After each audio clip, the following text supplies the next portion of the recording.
Hargrove picked up the mission file, walked to where Sergeant Yael Doran was sitting, and dropped it in the trash can beside her chair. Not on the table, not in front of her, in the trash. Then he looked at the room and said, "We don't have time to babysit a ranger who got here because someone in Ottawa needed a photo op." 14 men laughed, every one of them, and Doran sat very still, her hands flat on the table, and looked at the wall directly ahead, and did not give a single one of them the satisfaction of seeing what that landed like. She was 31 years old. She had been shooting since she was 11, when her father, a former JTF-2 operator, who smelled like pine resin and gun oil and never said more than he needed to, put a rifle in her hands in a field outside Pembroke, Ontario, and told her that discipline was the only thing the world couldn't take from you if you refused to let it. She had believed him then. She believed him now, more completely than ever, in the specific way that a person believes something that has been tested repeatedly and survived every test. At 5'2" and 118 pounds, Doran had spent her career being the person in the room that nobody expected. She had qualified expert marksman 3 years running. She had completed the Ranger Assessment course with the highest field score in her intake year. She had a confirmed engagement record at distances that made range officers check the data twice before they wrote it down. None of that had ever been enough to stop a room from going quiet in a particular way when she walked into it. Not the quiet of attention, the quiet of adjustment, the quiet of a group of people deciding, all at once and without discussion, what she was before she'd opened her mouth. She knew that quiet the way a person knows a weather pattern they've lived with their whole life. She knew it. And she filed it in the place behind her sternum where she kept everything that wasn't useful in the immediate moment. And she picked the mission file out of the trash can, smoothed the cover, and set it back on the table in front of her. Nobody laughed that time. The briefing continued. Major Hargrove was everything his file had suggested. 240 on a lean day, 14 years of operational experience, a combat action badge, and the particular brand of certainty that grows in men who have been right often enough that they've stopped distinguishing between certainty and correctness. He ran the briefing the way he ran everything, at the front of the room, without pausing for questions, with the velocity of a man who had made up his mind before he walked through the door. The mission was a personnel recovery operation. A Canadian reconnaissance team, 4 operators, had gone dark 48 hours ago in a mountain valley system, roughly 70 kilometers north of the forward operating base. The last known position put them in a narrow river valley between 2 ridgelines, moving toward an extraction point they never reached. Search and rescue assets had been grounded by weather. The window to get them out alive was narrowing. Hargrove's plan called for a direct approach through the valley floor. Vehicles to the tree line, then a foot movement east along the river corridor, then a sweep of the 3 most likely shelter positions where the missing team might have gone to ground. Doran read the topographic overlay. She read it the way she read everything, slowly, with the particular attention she gave to terrain when something about it was bothering her in a way she couldn't yet name. She let her eyes trace the ridgeline elevations on both sides of the valley. She thought about the river corridor. She thought about the approach geometry. She raised her hand. Hargrove looked at her the way a teacher looks at a student who has interrupted a lesson they're not qualified to interrupt. "Sergeant Doran, the North Ridgeline." She kept her voice level. "At the point where the valley narrows, grid reference here. The elevation advantage from that ridgeline covers the entire river corridor for approximately 2 kilometers of approach. If there's any hostile element that's been tracking the missing team, that's where they'd be. The valley floor approach puts the entire element in a lane with no lateral cover and no viable extraction route except back the way we came. We've reviewed the imagery." Hargrove said it with the cadence of a man closing a door. "The ridge is clear. The imagery is 60 hours old." She said it not as a challenge, just as a fact. A lot can change in 60 hours. The room was quiet in a way that had texture to it. Monroe, somewhere behind her to the left, said something just below the threshold of deniability. She didn't turn to look. Hargrove said, "The team has executed 26 recovery operations across 3 theaters. I appreciate that you've had time to look at the map during your flight in. When I need supplemental input on terrain analysis, I'll ask, are we clear?" "Clear, sir," Doran said. She went back to the map. She kept her thumb on the grid reference where the valley narrowed. She kept thinking about the ridgeline and the 60-hour-old imagery and the 2 kilometers of approach with no lateral cover. She kept those thoughts in the place behind that wasn't useful yet. Not yet. The briefing ended at 21:40. Equipment assignments, vehicle loads, departure timeline. Hargrove read the movement order with precise military economy. He named each man in his position in the formation.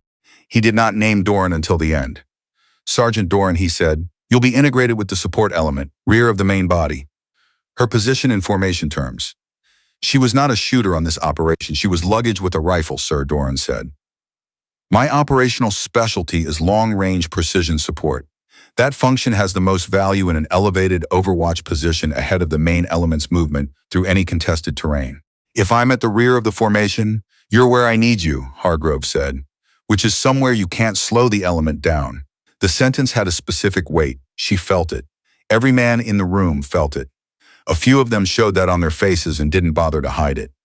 Copy that, sir, she said. She folded her notes and stood with the rest of the room. Outside, between the briefing building and the motor pool, she did what she had always done after rooms like that one.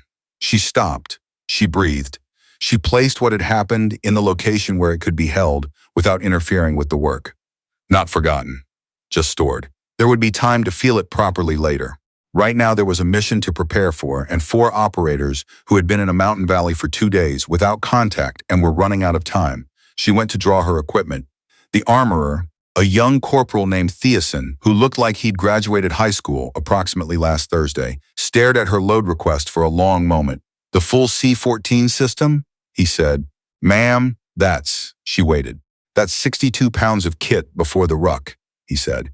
She knew exactly what it weighed. She had been carrying it for 4 years. He got her the equipment. She spent the next hour in the equipment bay doing what she always did before an operation. She cleaned the rifle. She verified every component. She confirmed every round. She built her load with the specific economy of someone who had calculated, over years, exactly how much weight a body like hers could carry over, exactly how much distance, at exactly what pace, and still perform precision work at the end of it. Every ounce was a decision. Anything that didn't earn its place wasn't coming. She thought about the ridgeline while she worked. She thought about the valley geometry. She thought about the elevation marked on the topo overlay at the point where the terrain narrowed. The high ground on the north side that Hargrove's route passed within 900 meters of and never addressed. From that position, with the right equipment, a shooter could reach every meter of the valley corridor below, every meter of the approach route, every possible contact point. Nobody was talking about it because it wasn't on Hargrove's plan. It wasn't the route. It was just a ridgeline. Doran thought about it for a long time. Then she went to find Petrov. She found him at the vehicle line doing communications checks on the lead truck. Petrov was the senior non-com on the element, a staff sergeant with 11 years in, and the particular stillness of someone who had developed that quality on purpose because the alternative had cost him things he didn't talk about. She said, Petrov, I need 5 minutes. He looked at her for a moment. Something in his face recalibrated. He was a serious man underneath the professional neutrality, and she could see that clearly. He told the other 2 to give him a moment. They moved off with the practiced discretion of people who understood the difference between their business and other people's.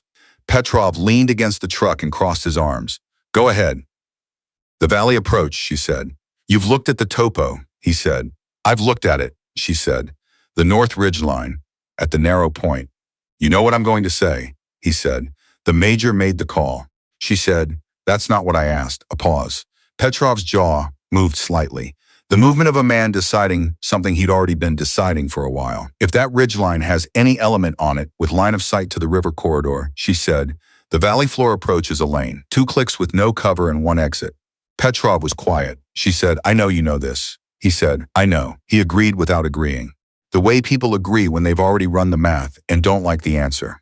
She said, there's one position on the north ridgeline that covers the entire valley approach. I'm looking at it on the topo right now. From that position, a precision shooter can reach anything in the corridor below. Petrov's eyes moved, just briefly, just enough, to the darkness beyond the motor pool, where the mountains were shapes against the sky. That's a cold-weather technical climb in the dark, he said. With your system? I know. The major put you at the rear of the formation. I know that too. A longer silence, the kind that means something is being decided. Then Petrov said, And for the first time since she'd walked into the briefing room, something in his voice was different. Not warm, just real. The way people get when the performance stops and the actual person is there instead. He said, "I can't tell you what to do, Doran. I'm not your chain of command. But whatever you decide, you need to be right. Because if you're wrong, your career ends tonight. And if you're right," he stopped, shook his head once, the way a man shakes his head when he's thought something through to a place he doesn't love arriving at. "You better just be right," he said. He pushed off the truck and walked back to his communications check. Doran stood at the vehicle line for a moment with the cold mountain air and the smell of diesel and the dark shapes of the range on the northern horizon. She thought about her father in a field outside Pembroke with pine resin on his hands, telling her that discipline was the only thing the world couldn't take from you if you refused to let it go. She thought about the valley. She thought about 4 operators who had been silent for 48 hours. She thought about the ridgeline. At 01:30, the vehicles staged at the gate, engines running, kit loaded, the particular compressed energy of a team on the edge of movement. Doran stood at the rear of the column with her ruck and her rifle case exactly where Hargrove had put her, and she watched the night sky above the peaks to the north. Hargrove walked the column doing final checks. When he reached her, he stopped, looked at her ruck, looked at the rifle case, looked at her. "Keep pace," he said. "Not a question." "Yes, sir."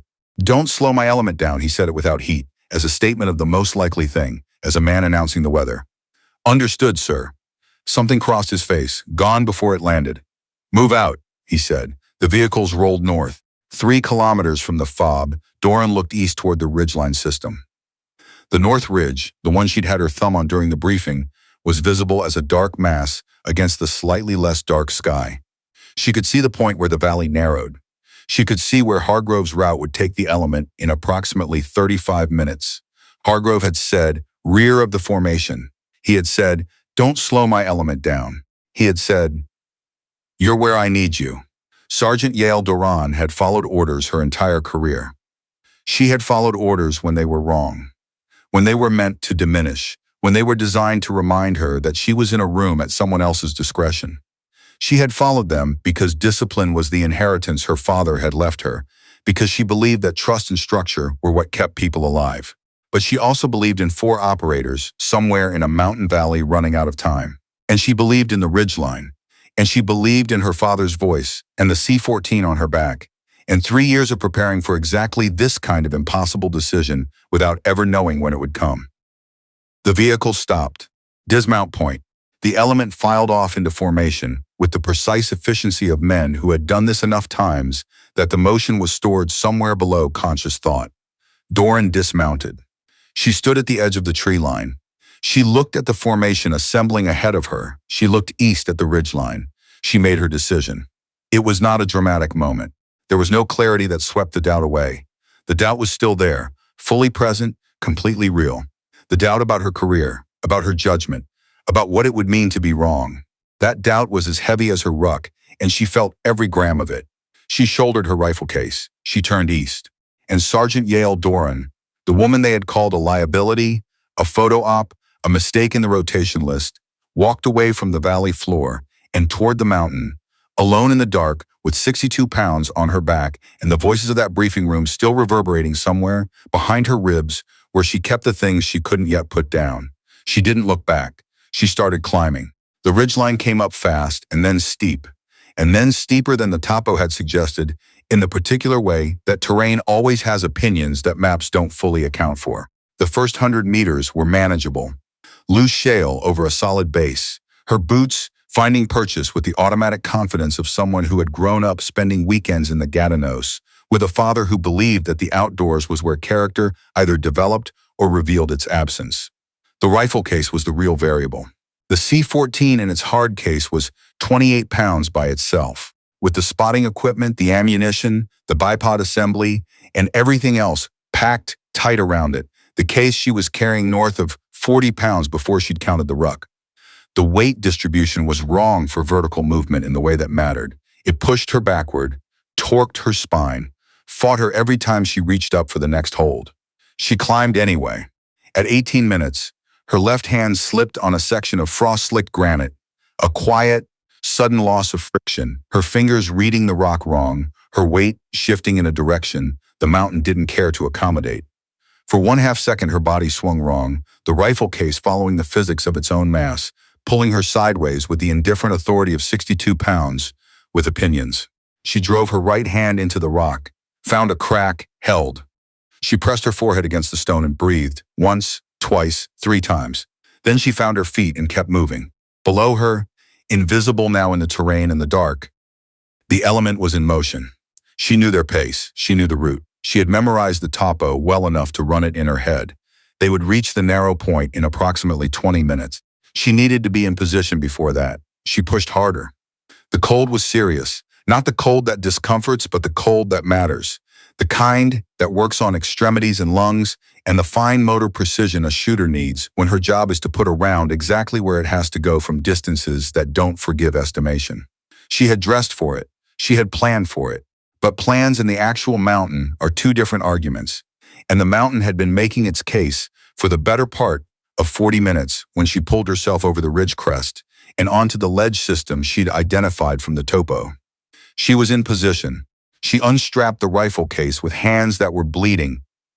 She hadn't noticed when it happened, somewhere in the last technical section above the frost line, and she assembled the C-14 with the automatic muscle memory of 10,000 repetitions in conditions designed to be difficult, because she had always known that when she needed to do it for real, the conditions would not be cooperative. The rifle came together in under 5 minutes. She deployed the bipod. She established her position prone, using a natural rock formation to break the skyline. She found her range card and began building the firing solution for the terrain below. Through the scope, she could see the valley floor, the river corridor, the narrow point, and she could see, barely but clearly enough, the movement of the element on the valley floor. Small shapes in the ambient light, moving south into the canyon of terrain between the ridgelines. She scanned north. She scanned the ridgeline above the approach route. She found them at the 42nd second of the scan, the way she always found things she was looking for, when she stopped looking directly and started reading the terrain for what shouldn't be there. The first shape was a heat variance in the scope, a signature that resolved as she watched into a silhouette she recognized without needing to think about it.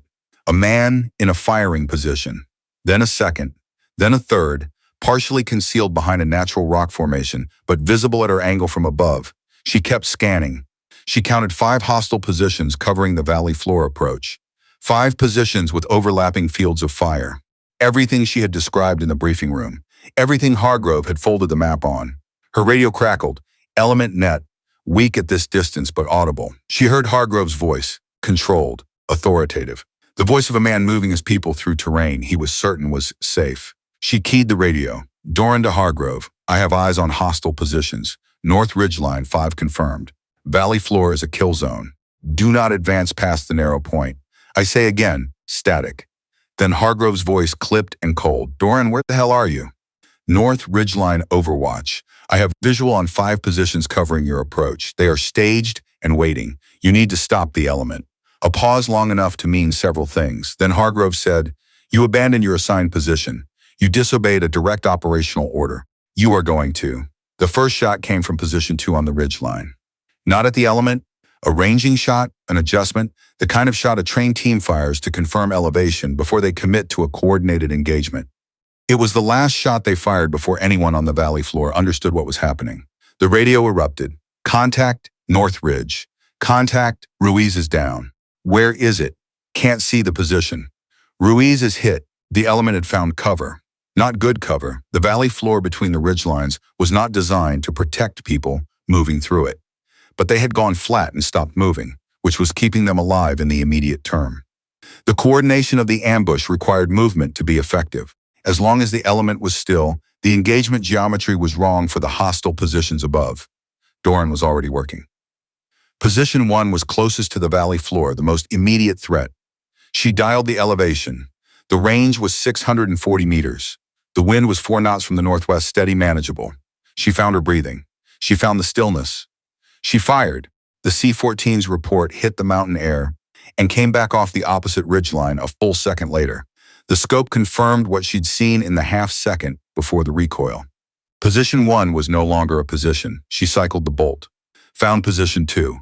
The occupant had heard the shot and was repositioning, moving to cover, which was the trained response, and also the movement that briefly exposed him between the rock formations. She gave him exactly the time he needed to make that mistake and no more. She fired again. The element net was chaos. The layered noise of soldiers who have just been shot at and are reorganizing. She could hear Petrov's voice underneath the noise, steady and methodical, doing what senior non-coms do in contact, anchoring the response, directing people to positions, calling the picture for the element leader. Petrov's voice distinct from the others. That fire is coming from above the ridgeline. That's coming from north of their position. Then, Doran? Is that Doran on the ridge? She fired again. Position 3, a 2-person crew that had been engaging the valley floor. She cycled, found position 4. Petrov again. That's Doran. She's above them. She's in overwatch above the engagement. Hargrove's voice, and it was different now. Petrov. Confirmed, sir. She's on the north ridge. She's working down their positions. A silence on the net that lasted 2 seconds and contained things. The hostile positions on the ridgeline had understood what was happening. She could see it in the scope, the adjustment of attention. People who had been looking down at the valley floor now looking up, scanning the high ground above them, trying to locate a shooter they hadn't factored into the engagement plan. The moment they found her angle, the dynamic would change. They would redirect. She had a window. She fired. Position 4 down. She moved 3 meters left along the ledge. Always move after the shot, always, because a trained counter position will orient on muzzle flash and arrive inside 4 seconds, and found position 5 in the scope. Position 5 was the most dangerous. A medium-weight weapons team, the kind of crew that makes movement in a valley impossible once they get the gun oriented and the range dialed. They were setting up. They were almost ready.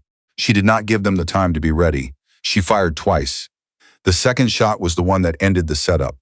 Then the valley went quiet, not safe. Ruiz was still down. 2 others had been hit in the initial contact. The element was in a defensive posture with no air support because the weather had grounded everything, but the firing had stopped. The ridgeline above them was still. Hargrove's voice on the net, stripped of the velocity she'd heard in the briefing room. Doran, status. She was breathing harder than she wanted to be. The cold had its hands in everything. Her fingers were working, but working differently than they had 20 minutes ago. 5 positions neutralized, she said. North ridgeline is clear. I have no further targets in my field of view. A silence. Then, casualties on my end are Ruiz, Beckman, Drexler. Ruiz is serious. We need extraction, she said. What's the condition of the missing team? A pause that contained the sound of someone running the math on priorities. We found them, Hargrove said, and the sentence came out differently than the sentences before it, as though he'd rehearsed a different version, and this one arrived without the preparation. They're 200 meters south of our position. All 4. Alive. The extraction took 40 minutes. She covered it from the ridgeline, holding the scope until the last vehicle cleared the valley, until the element was back in the tree line with the recovered operators, until there was nothing left in the valley to cover. Only then did she break down the rifle and begin the descent. The descent was worse than the climb had been, the way descents often are. All the same problems, but with gravity actively involved in the argument. The frost on the upper sections had deepened, and twice she had to stop and recalculate her route, because the line she'd used on the way up was no longer the line a person with 62 pounds on their back could trust going down. She got to the tree line at 0540. Petrov was there. Not because anyone had sent him, because he had decided to be there when she came off the mountain, which was a decision of the kind that doesn't announce itself. He was just there, standing at the edge of the trees with 2 coffees from somewhere, and when she came through the last section of brush, he handed her one without saying anything about it. She took it. Her hands had stopped working correctly somewhere around the 3rd hour. The warmth of the cup was its own kind of information. It told her how cold she'd gotten without her fully registering it. How's Ruiz, she said. Alive, Petrov said. Serious, but stable. They got him on a bird 20 minutes ago. The weather opened just enough. She drank the coffee. Petrov said, the 4 operators we went in to find. One of them asked who was on the ridgeline, asked who the shooter was. She didn't say anything. He said, I told them. She nodded. He said, looking at the tree line and not at her. What you did up there, the math of it. The positions, the sequencing, the way you held the valley while we reorganized. He stopped. Petrov was not a man who stopped often, and when he stopped, it was because what came next needed to be said correctly. I should have backed you in that briefing, he said. I had the rank to make it a real conversation instead of a dismissal. I chose not to use it.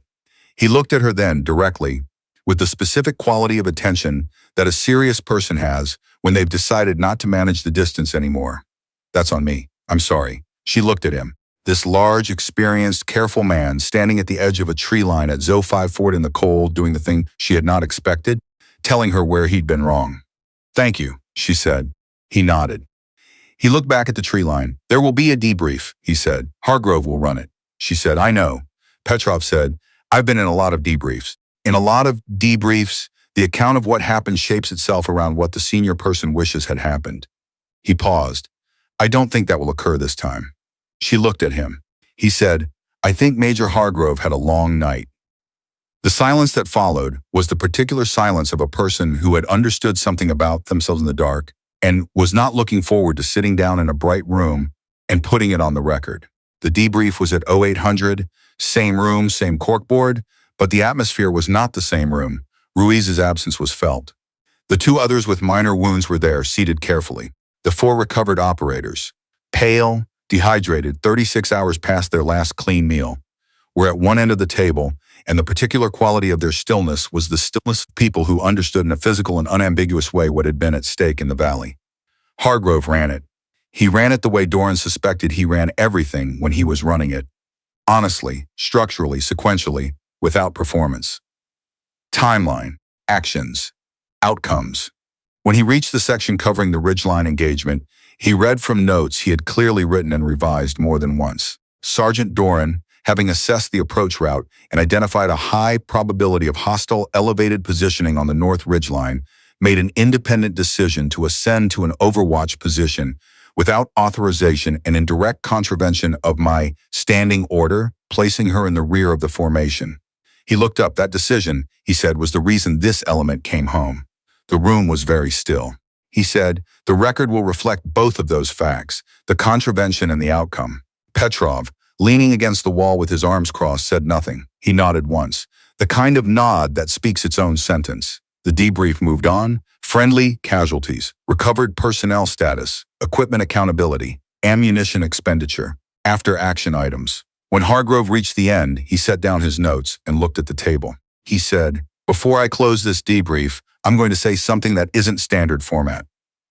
Nobody moved, he said. In this room, approximately 11 hours ago, I dismissed tactical input from a member of this element. I dismissed it publicly, in front of the full team, in a way that went beyond the operational disagreement and into something that I am not going to dress up as anything other than what it was. He paused. The operator whose input I dismissed was right. I was wrong. The record will say so. I'm saying it now because the record is a document, and this room is where we actually live, and the people in this room should hear it directly from me before they read it somewhere else. Silence. One of the recovered operators, a young Corporal Doran, didn't know. Dark circles under his eyes, and a thermal layer that someone had lent him because his own kit hadn't survived the valley. Raised his hand with the small, careful gesture of a man who wasn't sure this was his place to speak, but was going to speak anyway. Hargrove acknowledged him. The corporal said, we heard the shooting stop. The four of them, they'd been sheltering for 36 hours. They could hear everything in the valley. When the ridgeline went quiet, they thought it meant the team on the floor was gone. He stopped. Then they heard the extraction vehicles. He looked at Doran. We'd like to know who was on the ridge. The room looked at Doran. She said, Sergeant Doran. The corporal said, we'd like to thank Sergeant Doran. She said, you're welcome, Corporal. It was inadequate. It was the right thing to say. The mess hall at 1900 was doing what mess halls do at the end of days that have required too much, providing the institutional minimum of food and warmth to people who needed both and weren't in a position to be particular about either. Doran took a tray. She went to the table at the far end of the room, near the wall, where she always sat, where she had been sitting for 9 years in rooms like this one, because the far end near the wall required the least negotiation with other people's willingness to make room. She was halfway through her meal when the door opened. Petrov came in first, then Monroe, then 3 others she recognized from the element, then 2 of the recovered operators, moving slowly, the kind of slow that belongs to people whose bodies are taking inventory after extended stress, then more, until there were 9 of them coming through the door in a loose group. They looked at her. She looked back. There were other tables. Petrov walked to her table. He pulled out the chair directly across and sat down. Monroe sat beside him. The others filled in around the table, not at a polite distance, not at the ends, but right there. The way you sit with people you've chosen rather than people you've been assigned to. Nobody made a speech. Nobody announced anything. There was nothing formal about it, and nothing needed to be formal about it. They sat down because they had decided where they belonged, and that decision was itself everything that could be said. Doran looked at her tray. She picked up her fork. She kept eating. Petrov poured himself coffee. Monroe said something quietly to the man next to him about something logistical and completely mundane. A question about equipment resupply, and the conversation that started between them was so normal and so grounded in the ordinary work of the job that Doran felt something shift in her chest. Not release, not quite, but the movement of something that had been held a very long time against significant pressure. She looked at the table, at these people who had voted with their chairs. One of the recovered operators, a woman, a signal sergeant named Whitmore, still in someone else's borrowed thermal, caught Doran's eye from across the table and held it for a moment. Then she said, very directly, with no decoration around it, "We were awake when you were working up there, all four of us. We could hear the shots." Doran waited. Whitmore said, "We counted." A pause. "We knew someone was up there working for us. We didn't know who." She said, "I'm glad it was you." Doran looked at her tray. She said, "I'm glad you were still there to come home." It was the truest thing she'd said all day, and she meant it in the specific and uncomplicated way of someone who has spent a night on a mountain with other people's lives in the balance and understands, in a way that can't be fully articulated, what it means for the math to come out the way it needs to. The meal went on. The conversation around the table found its own shape, the way conversation does when the emergency is past and people start remembering how to be themselves rather than their roles. Someone argued about hockey with the energy of a man who'd been waiting to have an unimportant conversation for 36 hours. Monroe said something that was apparently funnier than it deserved to be, and the laugh that came back was the particular laugh of people who have needed a laugh for several hours and are glad to have a reason. Doran ate her food. Hargrove came in at 19:30. She saw him in the doorway, scanning the room. He saw the table. He saw the configuration of it, who was sitting where, how close, the 9 people who had found their way to the far end of the room and arranged themselves without being arranged.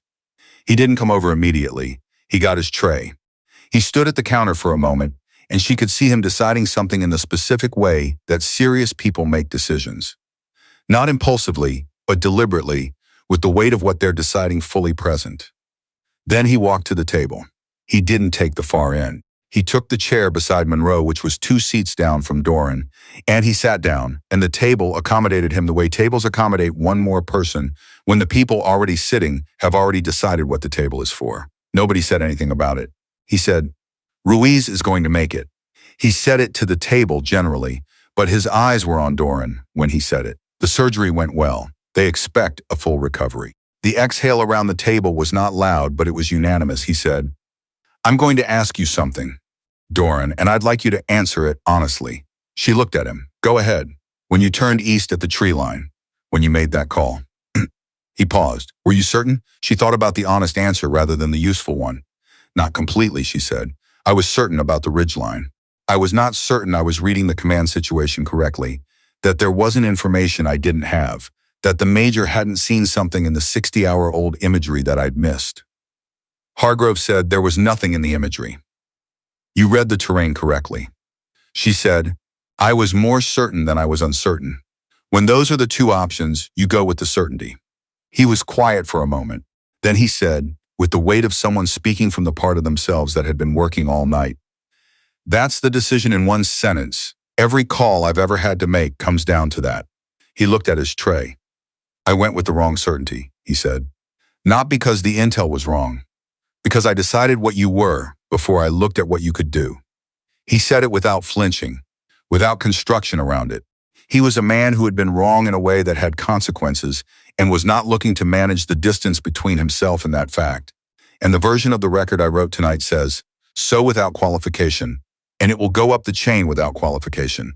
And that's the way it's going to be." She said, "You didn't have to do that." He said, "I know." She looked at him. He looked back.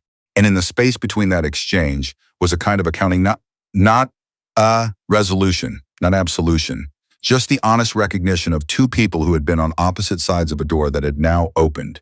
Later, when the meal was done and the table was clearing and the base was settling into the particular quiet of a place that has been through something and is beginning to process it, Doran found herself outside in the cold. The mountain range to the north was visible in the clearing weather, ridge by ridge, peak by peak, emerging from the overcast. She could see the north ridgeline. She could see, or she thought she could see, the ledge system where she had been. She heard footsteps behind her. She recognized them before she turned. Hargrove stopped beside her. He looked at the same ridgeline she was looking at. After a moment, he said, "I'll be submitting a commendation recommendation with the after-action report." He said it flatly, as a statement of administrative fact, not as a gift, not as compensation, as information. She said, "You don't have to." He said, "I know. I'm doing it because the next room you walk into should already know what happened in this one. So that the next brief where you raise your hand, the person at the front of the room has already read what occurred when someone didn't listen. The wind off the mountain had the particular quality of cold. That means the weather isn't finished yet. But it was clearing. Bit by bit, the sky was returning, star by star, the way the sky always returns after the kind of night that makes it hard to believe it will. She said, "My father used to say that discipline is the only thing the world can't take from you if you refuse to let it go." Hargrove was quiet for a moment. He said he was right. She looked at the ridgeline, at the specific shape of the high ground she had climbed in the dark with 62 pounds on her back and other people's lives in the balance. The ridgeline that had held her up when she needed to be held up and let her go when it was time to go. It looked exactly as it had always looked. Patient, indifferent to what had happened on it. Mountains don't change because of what humans do on them. They just stand there, in the dark and in the cold and in the clearing weather, after a long night, exactly as tall as they always were.